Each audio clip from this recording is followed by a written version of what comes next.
రాజధాని నగర ప్రాంత సమగ్ర అభివృద్ధికి ఎంతగానో దోహదం చేసేటువంటి ప్రధాన రహదారుల నిర్మాణంలో నిజంగా ఇది ఒక కీలక ముందడుగని చెప్పాలి. ఏదైనా ఒక నగరం అభివృద్ధి చెందాలంటే ముందుగా మౌలిక సదుపాయాల్లో ప్రధాన భాగమైనటువంటి రోడ్ల నిర్మాణం అనేటువంటిది ఎంతగానో అవసరం. మరి ముఖ్యంగా నూతనంగా నిర్మాణం జరుగుతున్నటువంటి అమరావతి నగరానికి మాత్రం ఇది ఎంతగానో ఉపయోగపడుతుంది. ఇప్పటి వరకు పడమర వైపున ఉన్నటువంటి రాజధాని ప్రాంతాన్ని నుంచి తూర్పు చెన్నై కలకత్తా జాతీయ రహదారి చేరుకోవడానికి సరైనటువంటి రోడ్డు కనెక్టివిటీ లేదు. ఈ నేపథ్యంలోనే రాష్ట్ర ప్రభుత్వం తొలి దశలో మంగళగిరి నగరం గుండా ఎంతో కీలకమైనటువంటి 3 రహదారులు పడమర నుంచి తూర్పు చెన్నై కలకత్తా జాతీయ రహదారికి అనుసంధానం చేయాలని గతంలోనే నిర్ణయించడం జరిగింది. వాటికి సంబంధించి ఇప్పటికే కొన్ని టెండర్లు కూడా పిలవడం జరిగింది. అయితే తాజాగా ఈ నిర్మాణ పనులకు మంత్రివర్గ ఉపసంఘం ఆమోదం తెలిపినట్టు పురపాలక శాఖ మంత్రి నారాయణ గారు తెలిపారు.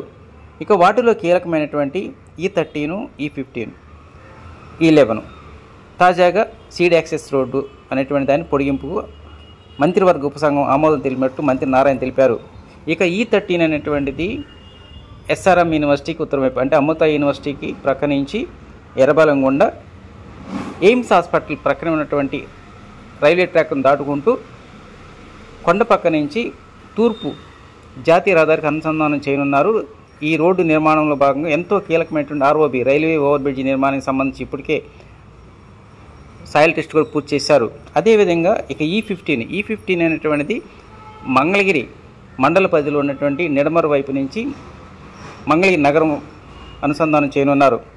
దాదాపు 385 కోట్ల రూపాయల వ్యయంతో 4 కిలోమీటర్ల మేర E13 రోడ్డు నిర్మాణ పనులు చేపట్టనున్నారు.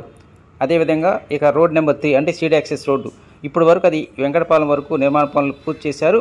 తాజాగా ప్రకాశం బ్యారేజ్ దగ్గర నుంచి తూర్పు మణిపాల్ హాస్పిటల్ వరకు ఉన్నటువంటి 3.5 కిలోమీటర్ల మేర ఈ సీడ్ యాక్సెస్ రోడ్డు పొడిగింపుకు కూడా మంత్రివర్గ ఉపసంఘం ఆమోదం తెలిపినట్టు మంత్రి నారాయణ తెలిపారు.